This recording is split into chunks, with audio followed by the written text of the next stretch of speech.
तो अब हम बात करेंगे पदार्थ की अवस्था परिवर्तन पर। तो हमारा ये सबसे पहला सवाल होगा कि क्या पदार्थ की अवस्था को परिवर्तित किया जा सकता है? क्या पदार्थ की अवस्था को परिवर्तित किया जा सकता है? तो हमारा आंसर भी होगा कि बिल्कुल सही बात है, पदार्थ की अवस्था को परिवर्तित किया जा सकता है। पदार्थ की अवस्था को परिवर्तन करना संभव है, लेकिन अपने आप हो जाएंगे? नहीं, अपने आप नहीं होंगे। इसके लिए कुछ प्रोसेस है, कुछ विधि का प्रयोग करके ताप की अवस्था को परिवर्तित किया जा सकता है। तो हमारे पास वो कौन सी विधि है? तो हमारे पास दो विधि है, और इस दो विधि का प्रयोग करके किसी भी पदार्थ की अवस्था को परिवर्तित किया जा सकता है। जैसे कि हम बात करेंगे ठोस, द्रव, ये तीन अवस्था है, ठोस, द्रव और गैस। यानी पदार्थ को ठोस से द्रव में भी ला सकते हैं, द्रव से गैस में भी ला सकते हैं, ठोस से द्रव में भी ला सकते हैं, और द्रव से गैस में भी ला सकते हैं। तो इस तरह से हम चेंज कर सकते हैं, लेकिन उसके लिए आपको तापमान में परिवर्तन लाना पड़ेगा। तापमान में आप परिवर्तन लाएंगे तो पदार्थ ठोस से द्रव में बदलेंगे और द्रव से गैस में बदलेंगे।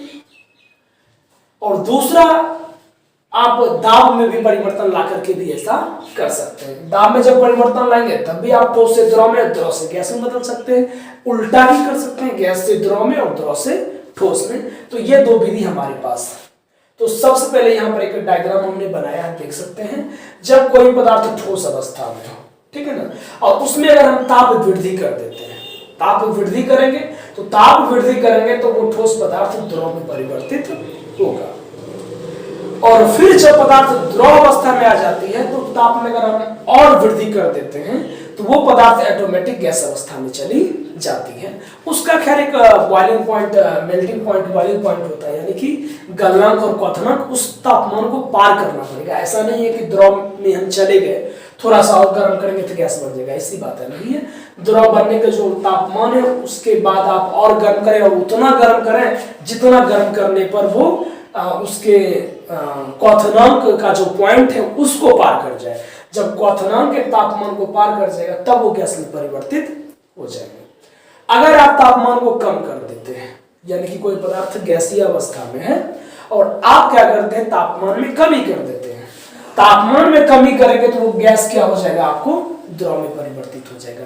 और जब द्रव में परिवर्तित होगा तो फिर आप और तापमान कम करेंगे, और इतना तापमान कम कर देंगे कि वो उसके फ्रीजिंग पॉइंट, यानी कि जब जमने के बिंदु, यानी कि गलनांक बिंदु से भी अगर कम आ जाए तो वो आपका ठोस में परिवर्तित हो जाएगा।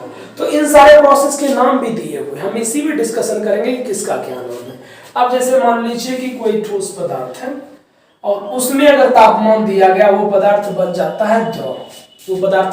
है द्रव, तो ठोस से द्रव में बदलने की प्रक्रिया को हम लोग बोलते हैं संकलन।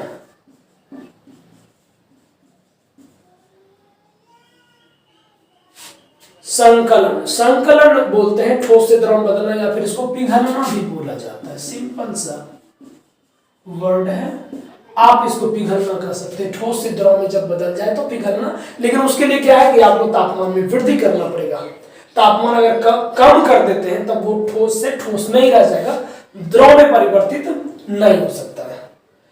दूसरा हमारा हो जाता है कि अगर द्रव में अगर आ जाता है पदार्थ और उसमें अगर हम और तापमान वृद्धि कर देते तो वो द्रव पदार्थ गैस में बदलता है, और द्रव से गैस में बदलना, इस प्रोसेस को कहा जाता है वाष्पीकरण।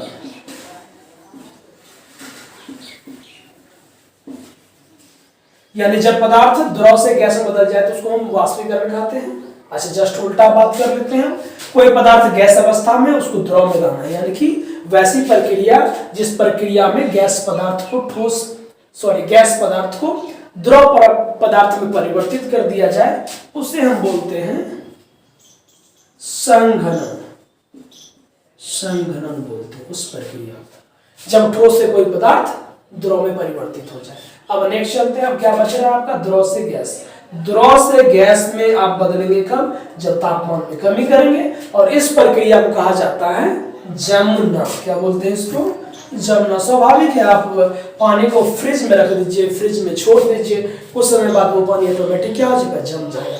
तो ठोस से द्रव से ठोस में बदलना जमना ही तो कहलाता है। तो एक दो प्रोसेस और है हमारे पास, जैसे कि यहाँ ठोस से आप सीधे बदल दीजिए गैस में, यानी कोई पदार्थ ठोस अवस्था में आप उसको सीधे गैस में बदल दीजिए, तो ठोस से गैस में बदलना आपको कहलाएगा ऊर्ध्वपातन। ऊर्ध्वपातन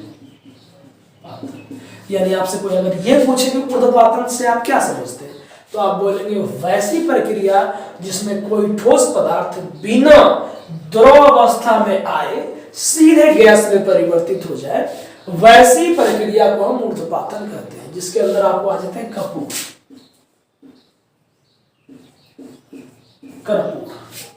जो आरती वगैरह में या पूजा पाठ में जिसका इस्तेमाल किया जाता है। आपको तो बहुत अच्छे से ध्यान में भी होगा कि उसको आरती के लिए जब डाला जाता है तो वो कपूर सीधे उड़ता है, यानी कि उसको जलाने बाद वो वहाँ पानी भर करके पिघला फिर उड़ा, ऐसा बात नहीं है। कपूर को आप जलाएंगे वो डायरेक्ट गैस में कन्वर्ट होगा, तो कपूर हो जाएंगे। उसके बाद आप हो जाएंगे अमोनियम क्लोराइड, और भी बहुत सारे हैं, अमोनियम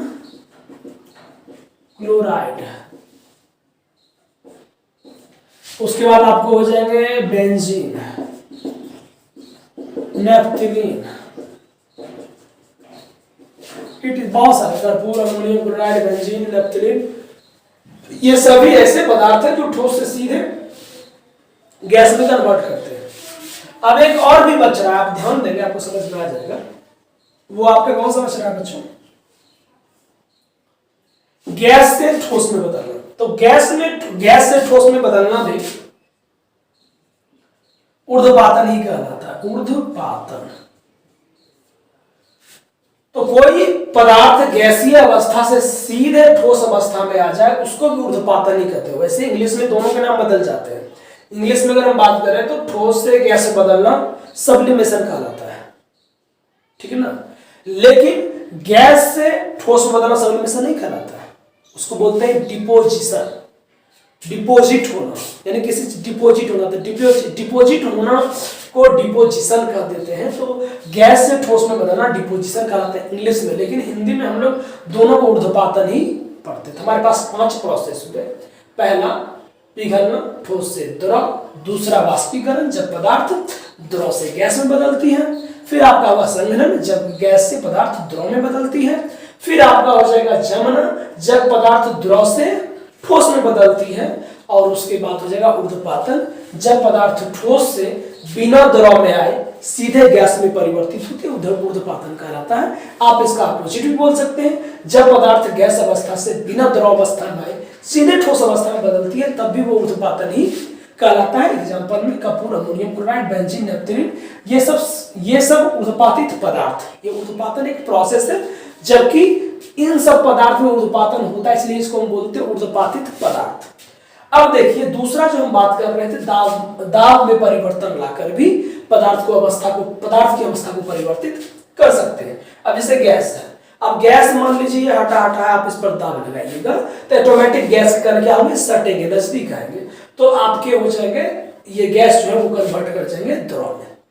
द्रव में फिर आपने दाब वृद्धि कर दिया तो वो द्रव जो हो जाएंगे वो आपके बन जाएंगे ठोस। यानी कि दाब उल्टा हो रहा है यहाँ पर, ताप में वृद्धि करने पर ठोस से द्रव, द्रव से गैस। दाब में वृद्धि करने पर क्या हो रहा है, उल्टा हो रहा है, गैस से द्रव, द्रव से ठोस। अगर दाब में कमी करेंगे तो ऑटोमेटिक जो गैस है वो किसमें बदलेगा, द्रव में, और द्रव बदलेगा गैस में। यानी कि किसी भी ठोस को अगर द्रव बनाना है तो आप दोनों को एक साथ अप्लाई करके भी कर सकते हैं। कैसे? तो आप ना ताप को आप बढ़ा दीजिए, ताप में वृद्धि,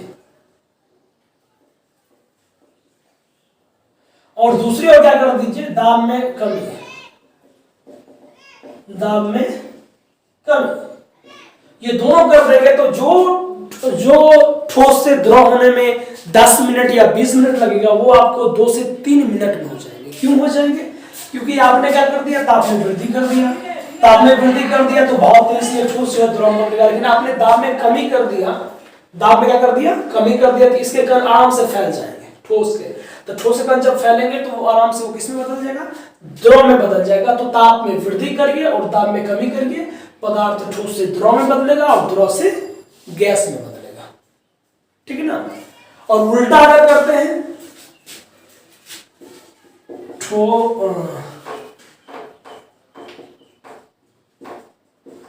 गैस से अगर द्रव बदलना है तो आप क्या कर दिए, ताप में कमी और दाब में वृद्धि।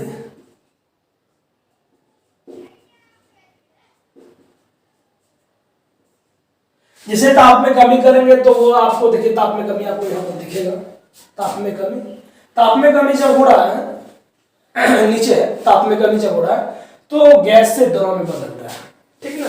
लेकिन जैसे ताप में वृद्धि करेंगे तो फिर क्या होगा, गैस से आपको द्रव में बदल, यानी ये वैल्यू डबल हो जाएगा, वैल्यू क्या हो जाएगा, डबल हो जाएगा। तो बहुत ही आसानी से आप गैस से द्रव में कन्वर्ट कर सकते हैं, लेकिन ये दोनों एक दूसरे के अपोजिट है। ताप आप वृद्धि करके ठोस से द्रव से गैस बना सकते हैं, और ताप में कमी करके आप गैस से द्रव से ठोस में पदार्थ को कन्वर्ट कर सकते हैं। तो ये रहे आपके पदार्थ की अवस्था परिवर्तन के कुछ रूल्स, और इस तरह से पदार्थ की अवस्था को परिवर्तित किया जा सकता है।